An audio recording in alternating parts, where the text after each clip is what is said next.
Count of Monte Cristo by Alexandre Dumas. Chapter 94. Maximilian's Avowal. At the same moment, Monsieur de Villefort's voice was heard calling from his study. "What is the matter?" Morrel looked at Mortier, who had recovered his self-command, and with a glance indicated the closet where once before, under somewhat similar circumstances, he had taken refuge. He had only time to get his hat and throw himself breathless into the closet when the procureur's footstep was heard in the passage. Villefort sprang into the room, ran to Valentine, and took her in his arms. "A physician! A physician! Monsieur d'Avrigny!" cried Villefort. "Or rather, I will go for him myself."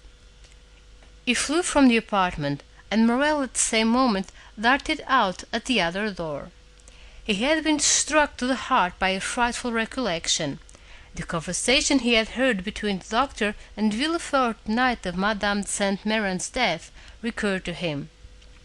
These symptoms, to a less alarming extent, were the same which had preceded the death of Barrois.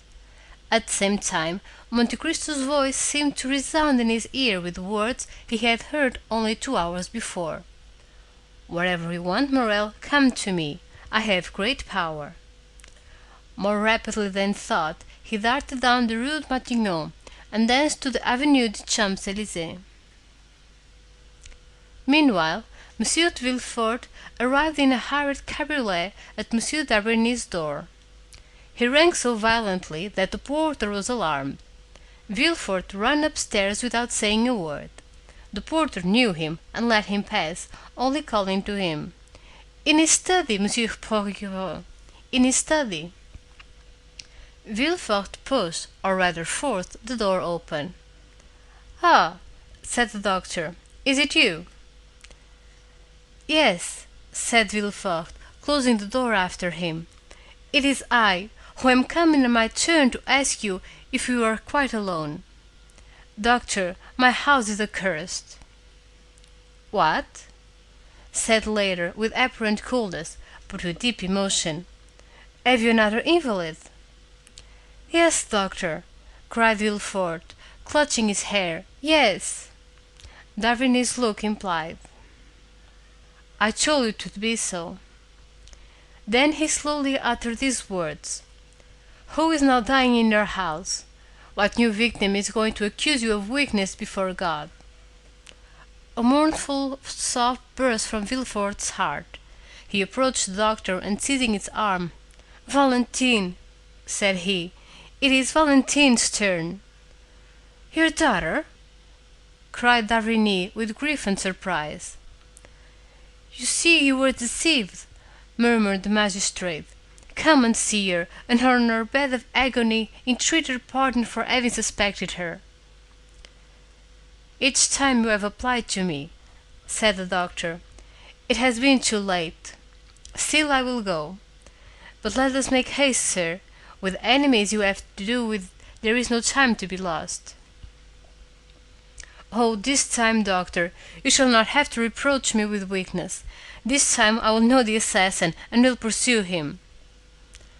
"Let us try first to save the victim before we think of revenging her," said d'Avrigny. "Come." The same cabriolet which had brought Villefort took them back at full speed, and at this moment Morrel rapped at Monte Cristo's door. The count was in his study, and was reading with an angry look something which Bertuccio had brought in haste. Hearing the name of Morrel, who had left him only 2 hours before, the count raised his head, arose, and sprang to meet him. "What is the matter, Maximilian?" asked he. "You are pale, and perspiration rolls from your forehead." Morrel fell into a chair. "Yes," said he, "I came quickly. I wanted to speak to you." "Are all your family well?" asked the count, with an affectionate benevolence, whose sincerity no one could for a moment doubt. "Thank you, count, thank you," said the young man, evidently embarrassed how to begin the conversation. "Yes, everyone in my family is well." "So much the better. Yet you have something to tell me?" replied the count with increased anxiety. Yes, said Morel, it is true. I have but now left the house where death has just entered to run to you. Are you then come from Monsieur de Morcerf's? Asked Monte Cristo. No, said Morel. Is someone dead in his house? The general has just blown his brains out, replied Monte Cristo with great coolness. Oh, what a dreadful event! Cried Maximilian. Not for the Countess or for Albert, said Monte Cristo. A dead father or husband is better than a dishonored one. Blood washes out shame. Poor Countess, said Maximilian. I pity her very much. She is so noble a woman. Pity Albert also, Maximilian, for believe me, he is the worthy son of the Countess. But let us return to yourself. You have hastened to me. Can I have the happiness of being useful to you? Yes, I need your help.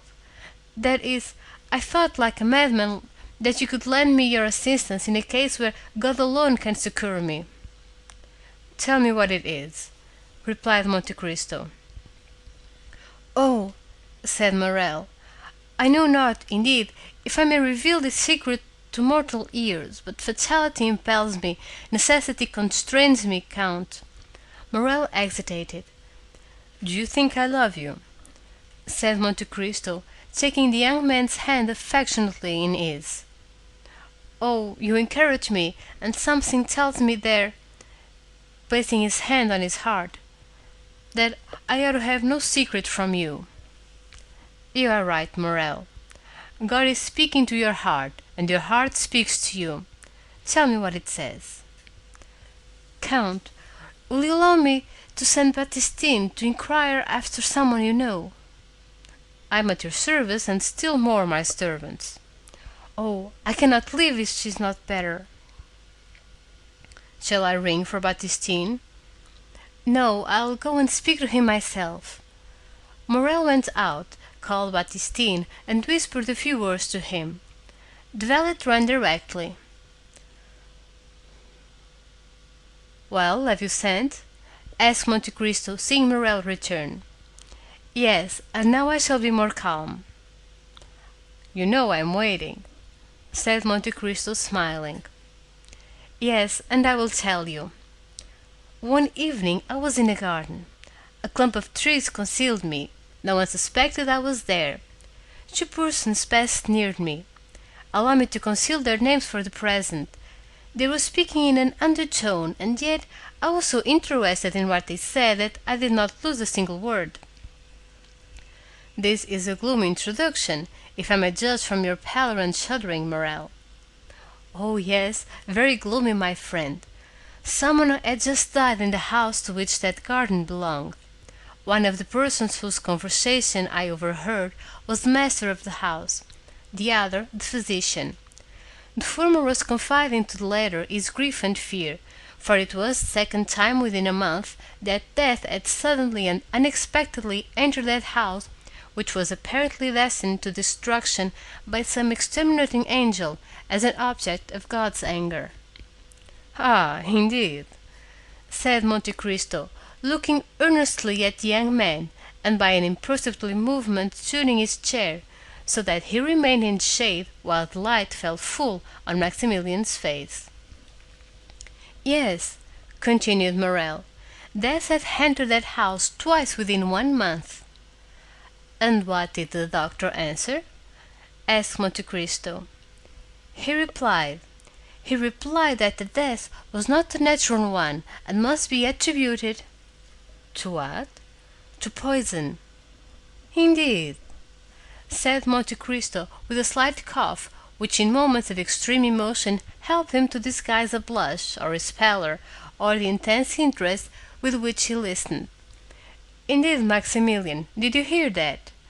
Yes, my dear Count, I heard it, and the doctor added that if another death occurred in a similar way, he must appeal to justice. Monte Cristo listened, or appeared to do so, with the greatest calmness. Well, said Maximilian, death came a third time, and neither the master of the house nor the doctor said a word. Death is now, perhaps, striking a first blow. Count, what am I bound to do, being in possession of this secret?" "My dear friend," said Monte Cristo, "you appear to be relating an adventure which we all know by heart. I know the house where you heard it, or one very similar to it, a house with a garden, a master, a physician, and where there have been 3 unexpected and sudden deaths. Well, I have not intercepted your confidence, and yet I know all that as well as you, and I have no conscientious scruples. No, it does not concern me. You say an exterminating angel appears to have devoted that house to God's anger. Well, who says your supposition is not reality? Do not notice things which those whose interest it is to see them pass over. If it is the God's justice, instead of his anger, which is walking through that house, Maximilian, turn away your face and let his justice accomplish its purpose." Morrel shuddered. There was something mournful, solemn, and terrible in the Count's manner. "Besides," continued he, in so changed a tone that no one could have supposed it was the same person speaking, "besides, who says that it will begin again?" "It has returned, Count!" exclaimed Morrel. "That is why I hastened to you." "Well, what do you wish me to do? Do you wish me, for instance, to give you information to the procureur?" Monte Cristo uttered the last words with so much meaning that Morrel, starting up, cried out, "You know of whom I speak, Count, do you not?" "Perfectly well, my good friend, and I will prove it to you by putting the dots to the i, or rather by naming the persons. You were walking one evening in Monsieur de Villefort's garden. From what you relate, I suppose it to have been the evening of Madame de Saint Méran's death. You heard Monsieur de Villefort talking to Monsieur d'Avrigny about the death of Monsieur de Saint Méran, and that, no less surprising, of the Countess. Monsieur d'Avrigny said he believed they both proceeded from poison. And you, honest man, have ever since been asking your heart and sounding your conscience to know if you ought to expose or conceal this secret. Why do you torment them? Conscience, what hast thou to do with me? As Sterne said, my dear fellow, let them sleep on if they are asleep. Let them grow pale in their drowsiness, if they are disposed to do so, and pray do you remain in peace, who have no remorse to disturb you." Deep grief was depicted on Morrel's features. He seized Monte Cristo's hand. "But it is beginning again, I say." "Well," said the Count, astonished at his perseverance, which he could not understand, and looking still more earnestly at Maximilian, "let it begin again. It is like the house of the Atrides. God has condemned them, and they must submit to their punishment. They will all disappear, like fabrics children build with cards, and which fall, one by one, under the breath of their builder, even if there are 300 of them. 3 months since it was Monsieur de Saint Méran, Madame de Saint Méran 2 months since. The other day it was Barroise. Today the old Mortier or young Valentine." "You knew it!" cried Morrel, in such a paroxysm of terror that Monte Cristo started. He whom the falling heavens would have found unmoved. "You knew it, and said nothing!" "What was it to me?" replied Monte Cristo, shrugging his shoulders. "Do I know those people? And must I lose the one to save the other? Faith, no, for between the culprit and the victim I have no choice." "But I," cried Morrel, groaning with sorrow, "I love her." "You love whom?" cried Monte Cristo, starting to his feet and seizing the 2 hands which Morrel was raising towards heaven. "I love most fondly, I love madly, I love as a man who would give his life blood to spare her a tear. I love Valentine de Villefort, who is being murdered at this moment.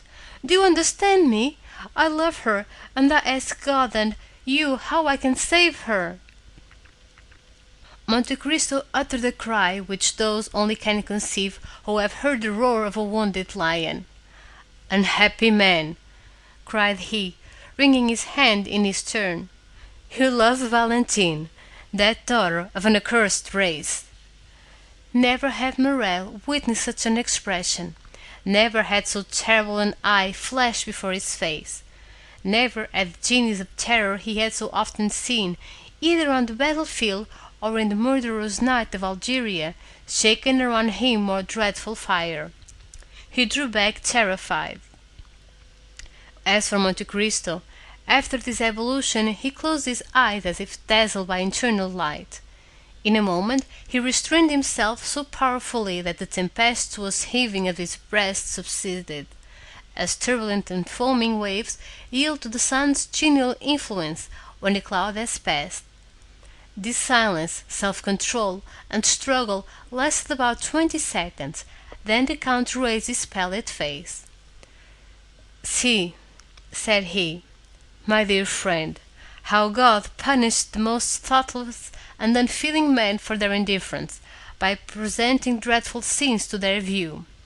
I, who was looking on, an eager and curious spectator, I, who was watching the working of this mournful tragedy, I, who like a wicked angel was laughing at the evil men committed, protected by secrecy, a secret is easily kept by the rich and powerful, I am in my turn beaten by the serpent whose tortuous course I was watching, and beaten to the heart." Morrel groaned. "Come, come," continued the Count. "Complaints are unavailing. Be a man, be strong, be full of hope, for I am here, and will watch over you." Morrel shook his head sorrowfully. "I tell you to hope. Do you understand me?" cried Monte Cristo. "Remember that I never uttered a falsehood, and am never deceived. It is 12 o'clock, Maximilian. Thank heaven that you came at noon rather than in the evening, or tomorrow morning. Listen, Morrel. It is noon. If Valentine is not now dead, she will not die." "How so?" cried Morrel. "When I left her dying." Monte Cristo pressed his hand to his forehead. What was passing in that brain, so loaded with dreadful secrets?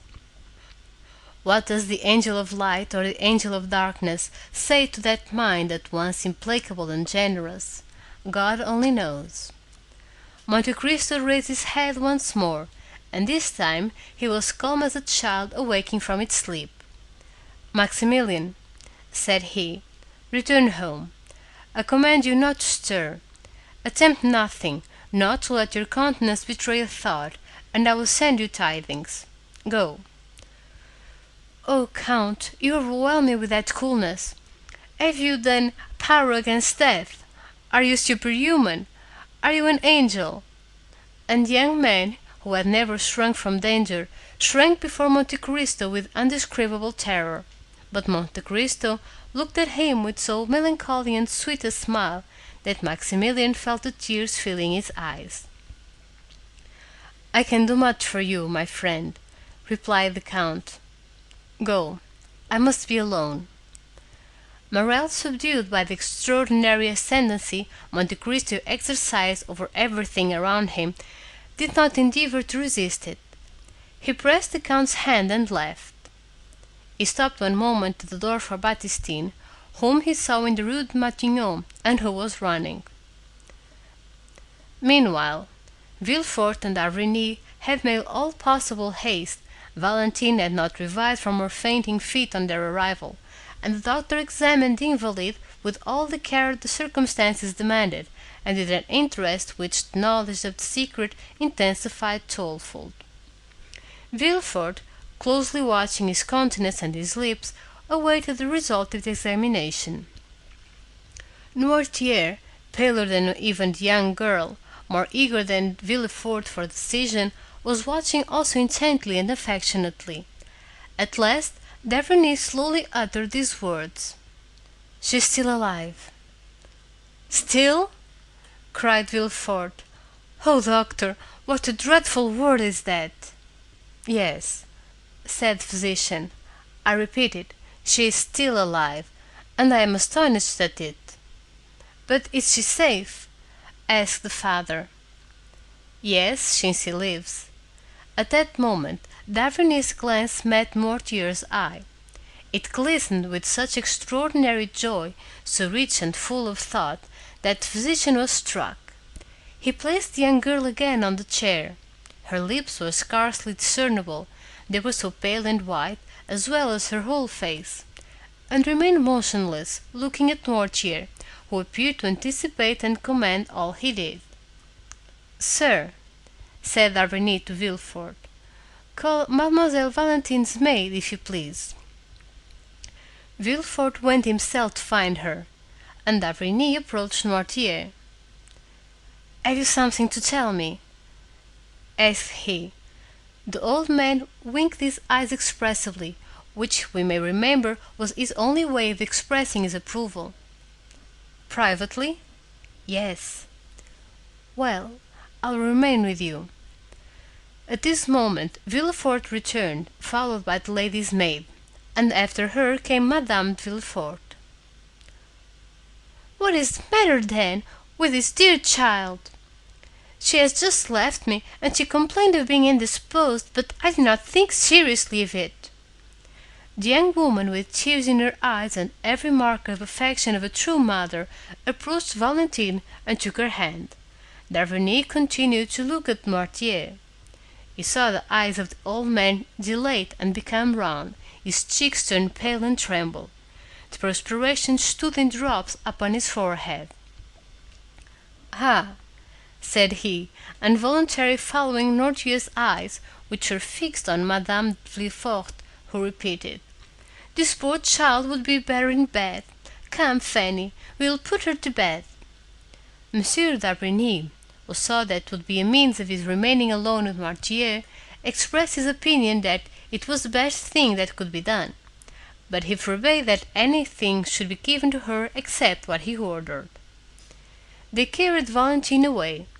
She had revived, but could scarcely move or speak, so shaken was her frame by the attack. She had, however, just power to give one parting look to her grandfather, who in losing her seemed to be resigning his very soul.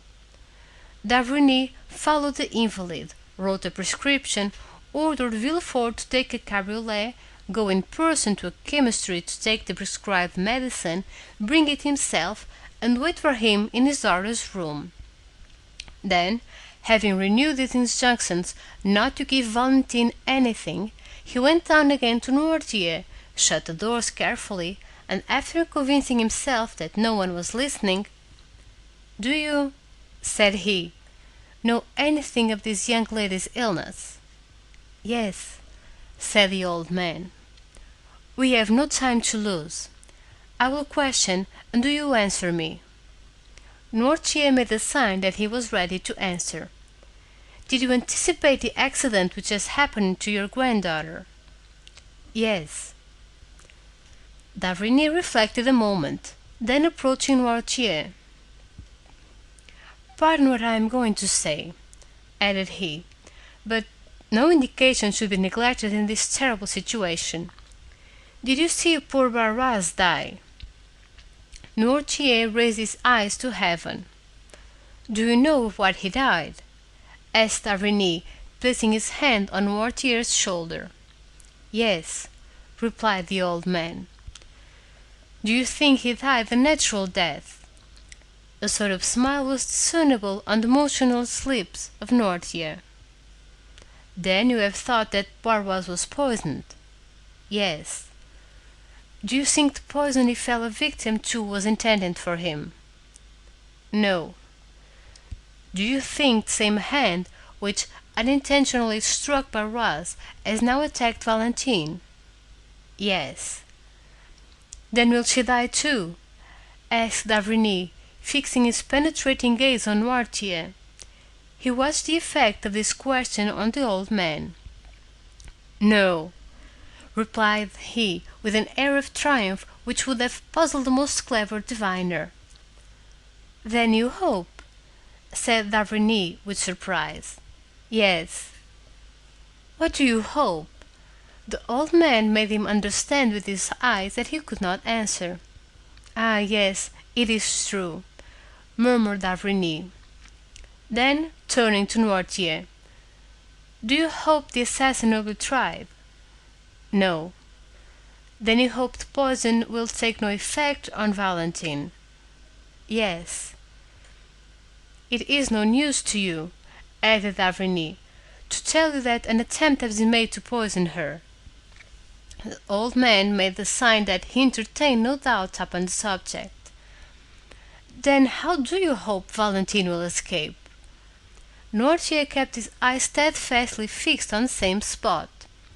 d'Avrigny followed the direction, and saw that they were fixed on the bottle containing the mixture which he took every morning. "Ah, indeed!" said d'Avrigny, struck with a sudden thought.